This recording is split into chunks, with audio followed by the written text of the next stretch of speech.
খবরের কাগজ, রহস্যজনক মৃত্যু, হত্যা না আত্মহত্যা। নমস্কার বন্ধুরা, চলে এসেছি আজকে নতুন একটা গল্প নিয়ে। গল্পটি শুরু করার আগে একটা অনুরোধ রইল তোমাদের কাছে। যদি গল্পটি ভালো লাগে এবং এই ধরনের নিত্য নতুন গল্প শোনার জন্য চ্যানেলটিকে লাইক, কমেন্ট, শেয়ার এবং সাবস্ক্রাইব করে পাশে থাকুন। তো শুরু করছি আজকের নতুন গল্প। হ্যাঁ, সেদিনের খবরের কাগজ মোটা হরফে এটি সুস্পষ্ট হয়ে উঠেছিল। খুব ভোরে ওঠাটা স্বভাব হয়ে দাঁড়িয়েছে রনিতের।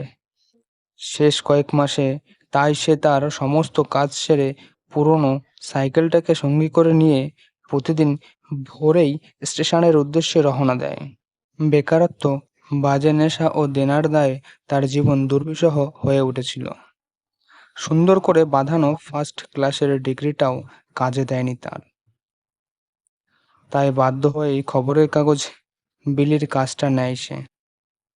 সেদিনও ভোরের দিকে সে নিজের অংশের কাগজ গুনে নিয়ে রওনা দেয় শহরের উদ্দেশ্যে। পথটি সোজা স্টেশন থেকে নেমে রেললাইনের গা বরাবর গ্রামের প্রান্ত দিয়ে চলে গেছে শহরের দিকে।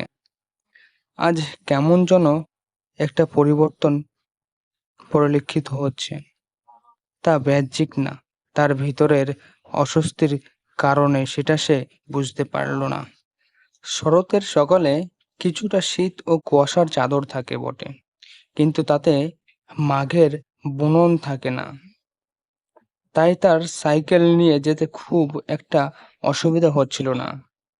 তবে কেন এই অস্বস্তি? পিছনের ক্যারিয়ারে বাঁধা ১৩২টা কাগজের একটাই শিরোনাম কিন্তু জ্বলজ্বল করছে। কিছু দূর গিয়ে সে দেখে ডানদিক বরাবর শুকনো নর্দমা চলে গেছে কালো, বড্ড নোংরা। এটা তো প্রতিদিন এখানেই থাকে, অনেকদিন থেকেই আছে, তবে আজ তার কাছে এত স্পষ্ট কেন? শেষ ২৪ ঘন্টায় এইরকম কিছু অযাচিত ও অবাঞ্ছিত জিনিস তার কাছে পরিচিত হয়ে উঠেছে।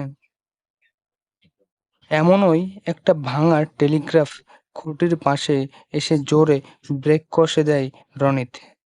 সাইকেলটা স্ট্যান্ড করে রেললাইনের দিকে এগিয়ে যায়। এই শীতলতার মাঝে তার কপালে একটা ঘামের রেখা সুস্পষ্ট হয়ে ওঠে।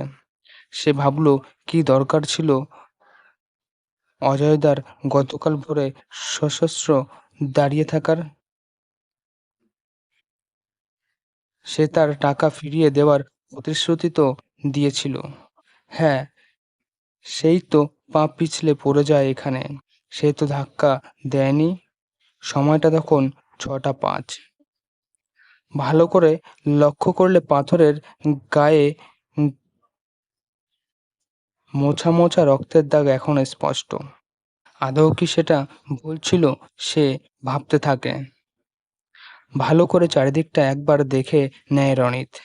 খবরের কাগজে লেখা সময়টা তার ঘড়িতে স্পষ্ট।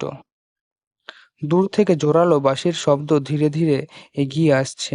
রেল লাইনেও মৃদু কম্পন দৃশ্যমান। কয়েক মুহূর্তের মধ্যে যেন রেলগাড়ির চাপা কান্না কুয়াশার বুক চিরে বেরিয়ে গেল। শুধুই কি কুয়াশার?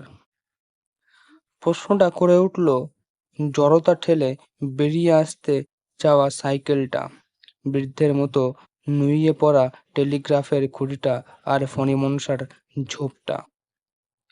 রেললাইনে ঠিক একই জায়গায় লাল রংটা আবার স্পষ্ট হয়ে উঠল। একটাই প্রশ্ন তখন প্রত্যক্ষদর্শীদের ইশারায়, জীবন্ত আত্মহত্যা না প্রায়শ্চিত্ত?